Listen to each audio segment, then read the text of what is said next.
Hello and welcome to another episode of Wild About Wildlife. In this podcast, we go behind the scenes at Salthaven Wildlife Rehabilitation and Education Center. We take a look at their efforts to rehabilitate injured and orphaned wildlife and share tips on what you can do to help. I'm Kathy Mueller. I'm a volunteer at Salthaven Wildlife and your host. In this episode, I sit down with Angela Tremka. She's the Community Engagement Manager at Salthaven West in Regina, Saskatchewan. We talk about their new banding program, the importance of banding birds, and the simple thing you can do at home to help prevent birds from flying into windows.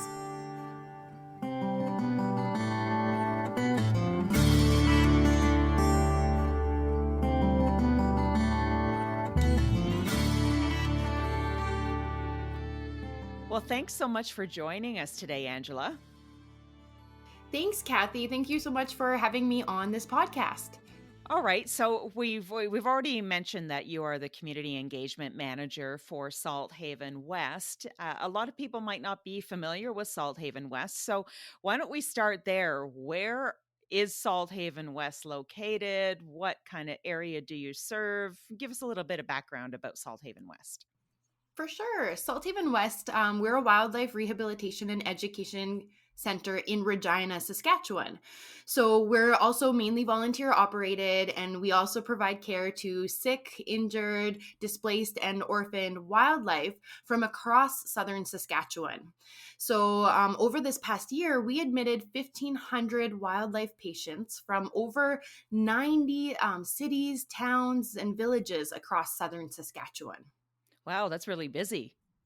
It is really busy, and in the prairies, I think we'll be seeing some different wildlife than what you see in Ontario. So some of the feathered wildlife patients that we can expect to see in our clinic that you might not be seeing in Ontario might include like Swainson's hawks, ferruginous hawks, western grebes, some California gulls, western kingbirds, and American white pelicans.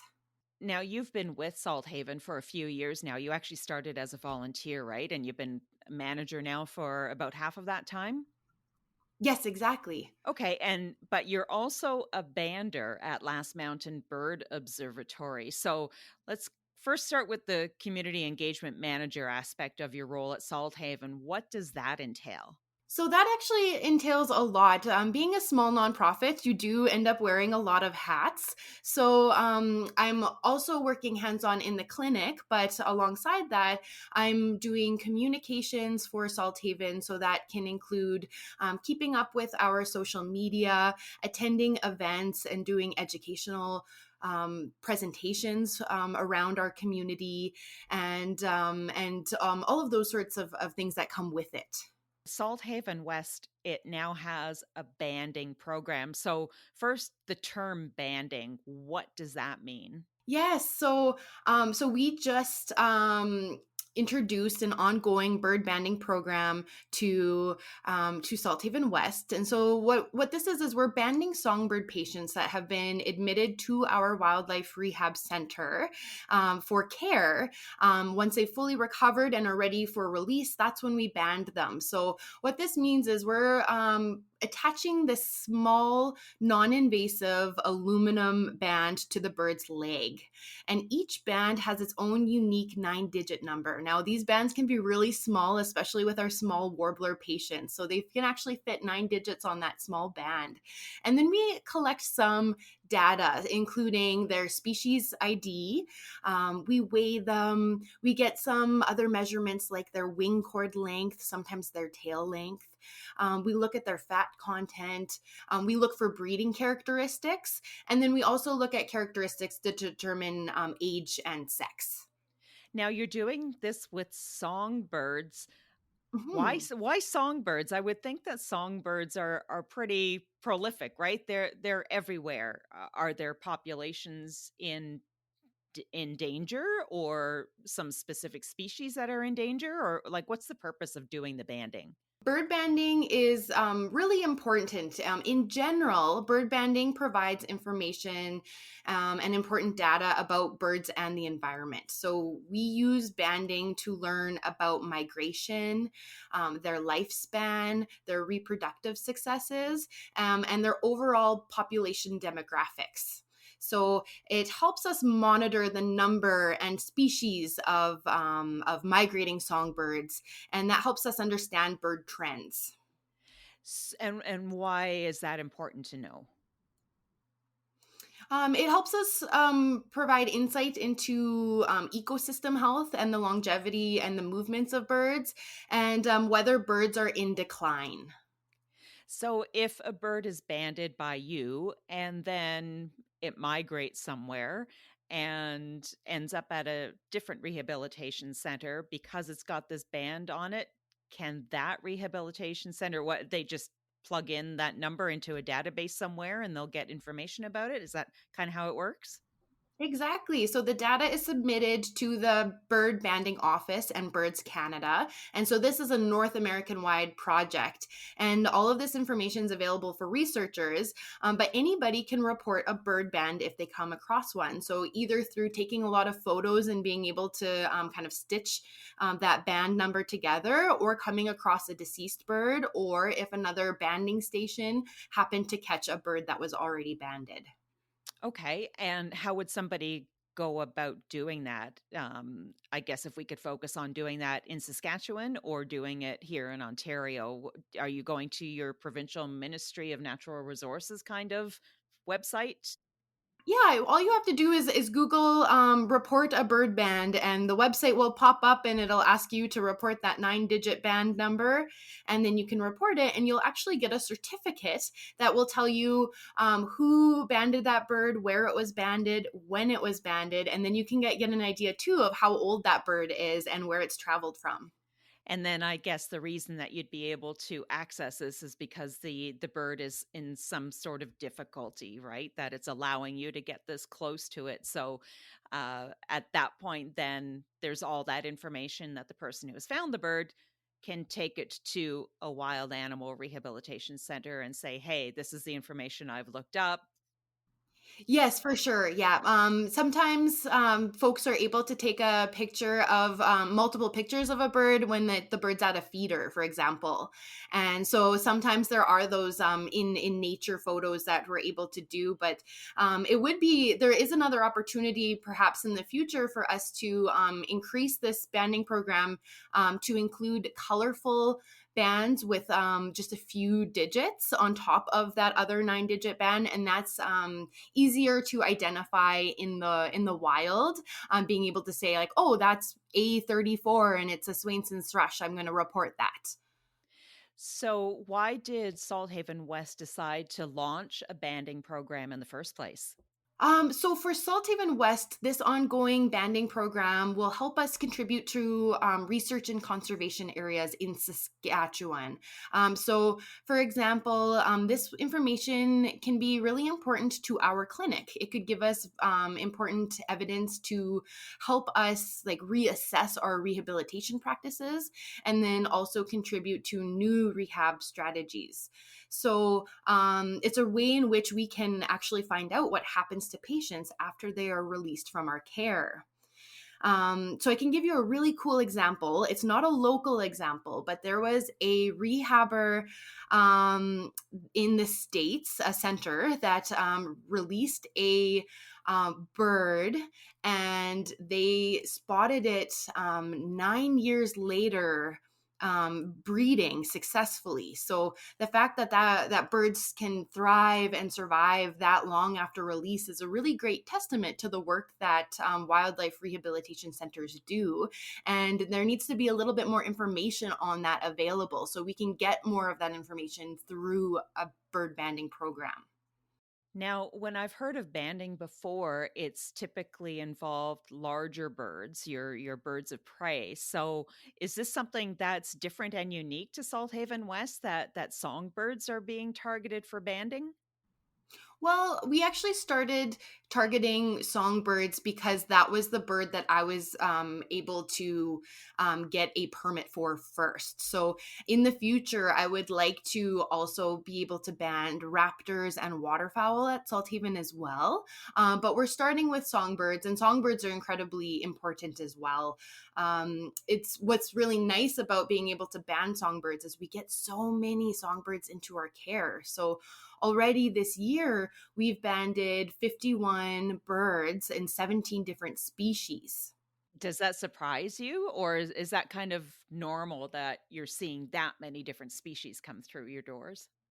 I think the diversity of species always surprises me, and I think it's because of how they end up at Salthaven. So we banded a marsh wren, and this marsh wren was actually found in a downtown area. It was a window strike, and so that's not a common place that you would find a marsh wren. So I think the fact that it found its way downtown and hit a window, and then ended up at our rehab, and we were able to successfully release it with a band on it. It'll be really interesting to see if that bird is ever recovered again, the band, in the future, to see where that bird has ended up. And I guess the success of banding really relies on something else happening to a bird that has been banded. If it's good and healthy and doesn't need the support of a wild rehabber, then you may never know what happens to it. That's true, yes. But also if the bird doesn't make it after a couple days and it's still in Regina, someone might come across the deceased bird too, and that would tell us a story as well. So I think it's a hit and miss. You're not always going to know what happens to that bird, but the more birds that we can band, the more data we will eventually get. And you mentioned right at the beginning that the band is non-intrusive, so it doesn't interfere in any way with the bird's ability to live, to hunt, to mate, to raise young ones in no way whatsoever. No, these bands they're aluminum and they're incredibly light, and we have different sizes of bands depending on the species of bird. So our very smallest bird will get the smallest band that we have available, and that band will make sure that it fits on that bird's leg very well, so that it won't go over the toes or past the ankle, so it won't get stuck on a joint, and it'll be able to rotate freely. And after a little while, the bird won't notice it there. Of course, the first time you band it, the bird's going to be like, okay, there's something funny on my leg. But eventually, after getting used to that, they're not going to notice it. That was going to be my next question, is that there must be a reaction when they first have this addition to their leg. Yes, especially if they're very curious birds. So especially like grackles. So the common grackle tends to really notice it right away, and then they're trying to they kind of feel it, and they're like, "Hey, what is this? And why is it there? And okay, it rotates." And so that's why with larger birds like raptors, there's actually a different kind of band that is put on, and that's called a lock-on band, and that is to ensure that raptors, because their beak is built to with force to be able to pry things open. The lock-on band helps keep that band on. All right. Well, once you start going down that road and you get the permit to start doing the larger birds, well, we'll have to make sure that we get you back on so you can talk about the experiences you're seeing there.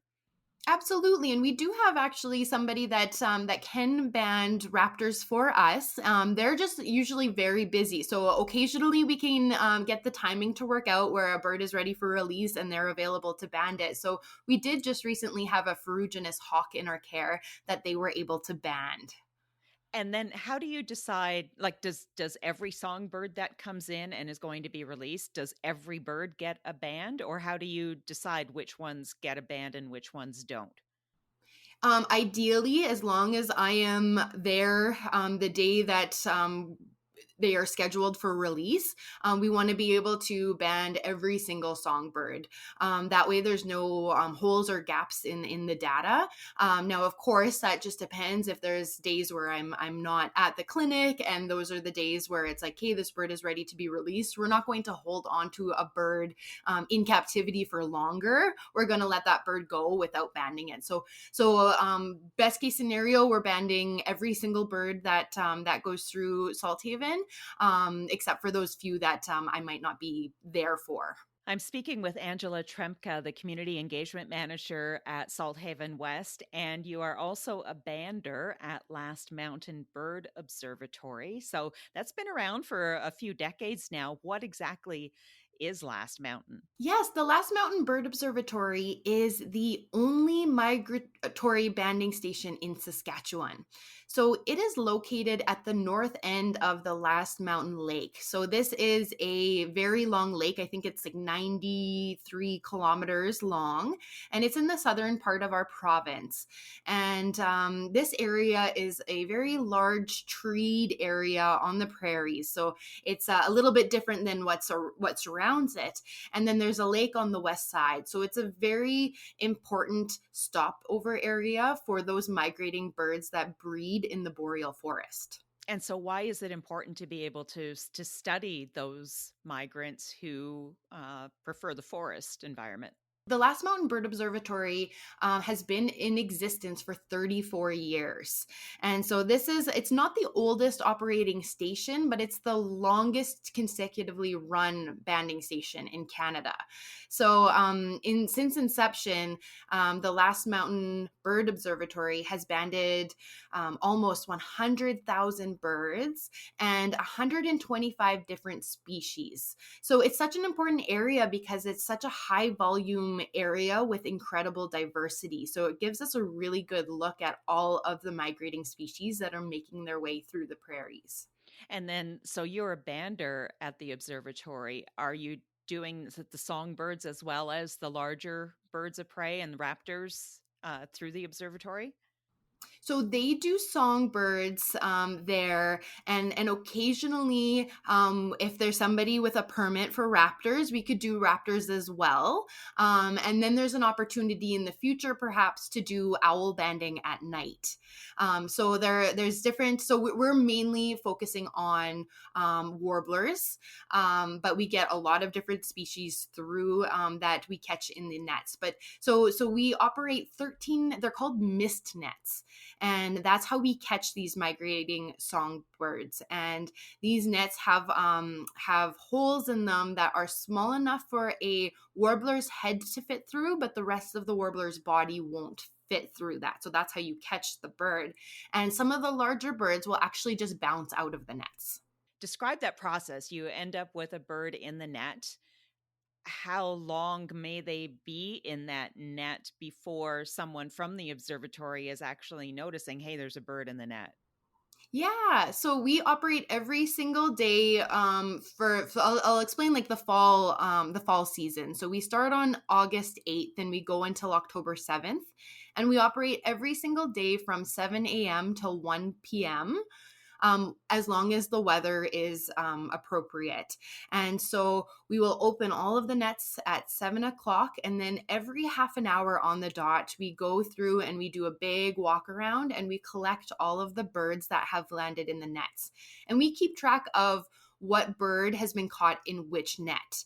And so instead of holding all of these birds, we actually have these breathable bags that we put the birds in. So one bird per bag. And it's a nice, dark, quiet, breathable place for them to hang out until we get them back to the station so we can band them. So as soon as we have all of our birds that are on our arms, essentially hanging on our arms on these little bags, we go back to the station and we put them on the hooks from the nets that they came from. And then we start the process of weighing them and getting all of their data, and then banding them and then releasing them. Okay, so what changes have you been noticing in terms of migration patterns based on the banding and the research that you've been doing at the observatory? Yeah, timing is really important for a migratory bird. So, in the spring, birds are in a hurry to get to their breeding grounds. And some birds have evolved to use timing mechanisms to signal their start of migration. So, for example, some birds are sensitive to the subtle changes in daylight length. And then they notice that triggers the start of their migration. But what's happening is things like climate change can cause an early spring, for example, in temperatures. And some of these long distance travelers are depending on daylight to start their migration. So they might arrive too late for the peak insect populations. And they rely on those insects to raise their healthy broods. So those subtle effects of climate change can actually lead to a lot of population declines in some of the species of birds. And have you noticed any trends this year that are different from previous years? Yeah, this year, something that we noticed and had to actively deal with was wildfire smoke. So we had a very smoky August. And birds have lived alongside fire for a very long time. But what's happening is the frequency and the size of wildfires has increased. And then also the wildfire seasons are starting earlier and they're ending later. So a huge question right now is, what is the fire's impact on birds? And there isn't necessarily an easy, straightforward answer, but for sure it can be challenging to breed in an area that is affected by fire or smoke. And that can really impact the bird's breeding season. So, one thing that we noticed this year is we seem to catch a higher rate of birds earlier on. So, we start our first day of our season on August 8th. And usually there's a slow, gradual climb to the busier days closer to September. But right off the very first day, we were banding 60 to 90 birds a day, and including birds that we wouldn't expect to see migrating that early.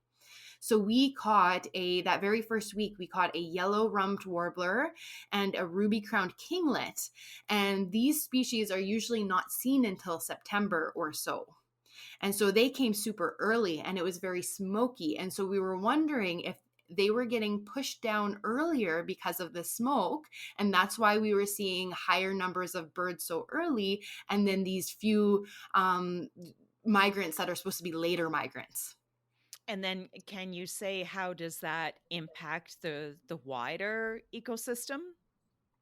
So that's something that we would have to sort of wait and see what the trends look like. Maybe that's not at all what was happening. That is our best guess as to what was happening. But it's hard to make that determination based on just 1 year. And then with the migration patterns, it's not an easy route, right, for the birds. What are some of you talked about, wildfires. What about some of the human caused challenges that birds face when they're migrating? Yeah, much of the bird losses that we're seeing, and in fact, so there are 3 billion fewer birds in North America today than there were 50 years ago. And so a lot of that loss can be attributed to human activities. So we see a rise in injured birds in need of rehabilitation at Salthaven due to a lot of those human caused challenges. So, and this is especially during times of migration. So birds are facing a lot of hazards. So, of course, we have habitat loss and urban development and climate change, but we're also seeing light pollution and window fatalities. So there is a case in the news last week where there were 1,000 birds that died from colliding into a single building in a single night in Chicago. Oh my gosh. And yeah, and so that is absolutely, it's horrific. It's a very significant number. And what was happening is that building is very bright. So there's a light pollution happening at night, and that can attract migrating birds. They get disoriented. They follow the light, and then they don't quite know where they are, and they can't really figure out a way out. And then they end up hitting the windows or the glass buildings that are very tall at night. So when we think of window collisions, oftentimes we're thinking of that happening during the day, but it's also a problem at night if it's too bright. Yeah, I think we can all relate. Probably most of us have been home at one point or another where we've heard a smack into the window, and there's a bird that's flown into it.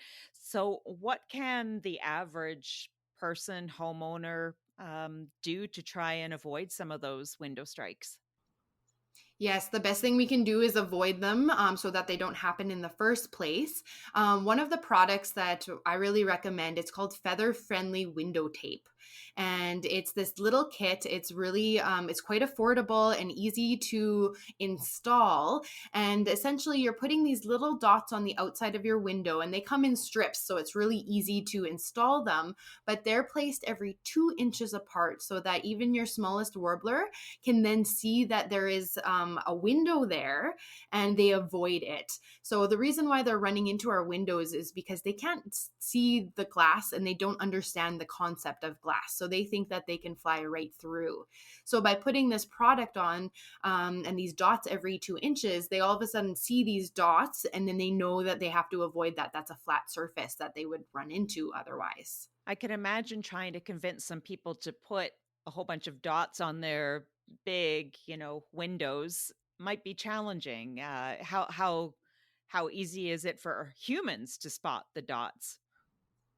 Yeah, it's so from the outside. So you have to put this on the outside of your windows in order for it to be most effective for birds. And from the outside, it is quite visible. It's a nice pattern, but from the inside, it doesn't impede your view out. It's less visible when you're looking out onto the street or onto your backyard or whatever you're looking at. But from the bird's point of view, when they're coming towards the window, they see the dots, and then they know to move away. And the other really great thing about these dots is it lasts on the outside of your windows for up to 10 years. And I've had them on my house for 4 years now, and we haven't lost a dot. You can wash your windows just like normal. And then what we do when we're at events is we do sell this product, and we sell it at cost so that it's the most affordable as it can be. But we also have a display so we can show people what that looks like on a window. And so oftentimes once people see that display and they can kind of feel it and look through it, then they're more comfortable with the idea of like, okay, yeah, I could do that. And you only need it for your problem windows.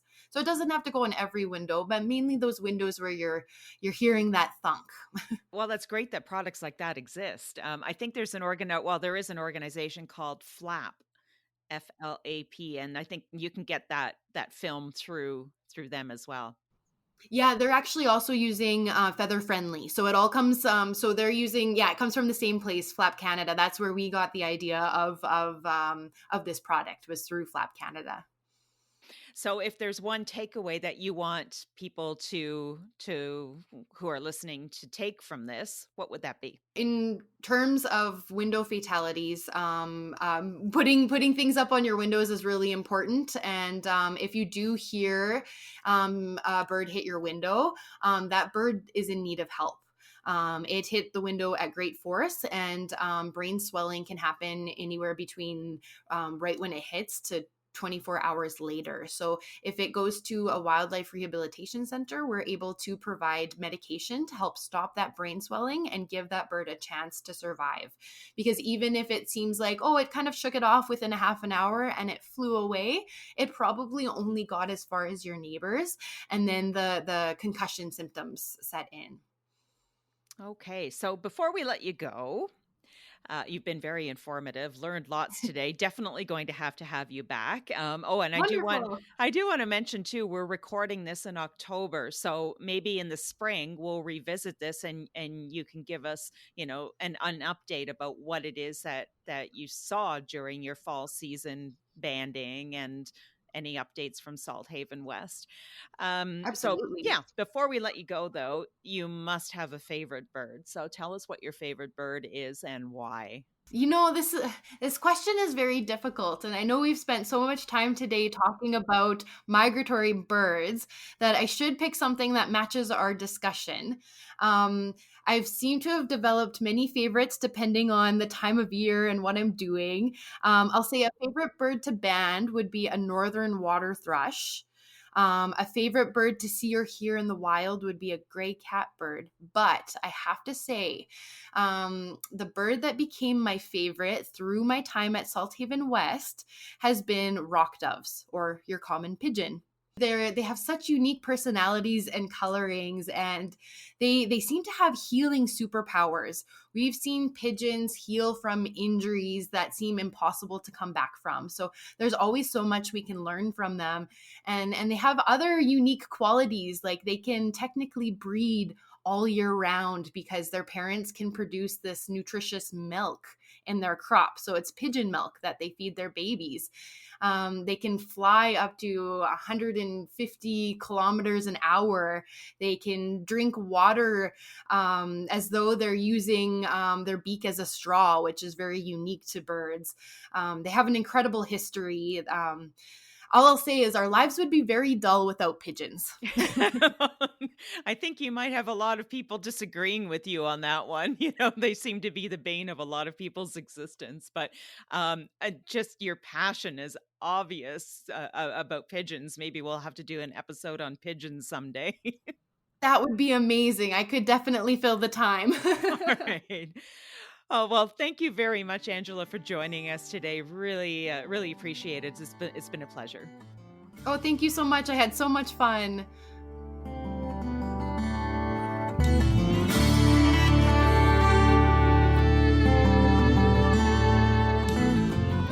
And thank you for listening. Make sure to tune in next month when I explore the different volunteering opportunities at Salthaven. If you're an animal lover but are a little hesitant about being hands-on with a bald eagle, for example, no need to worry. There are a lot of other ways you can help out. And a heads up, January is when we start recruiting for new volunteers. As always, drop me a line if you have a question about something you hear in an episode of Wild About Wildlife, or if you have an idea for a future episode. You can reach me at wildaboutwildlife@salthaven.org. Thank you in advance for recommending Wild About Wildlife to your friends and family. Together, we can keep the wild in wildlife.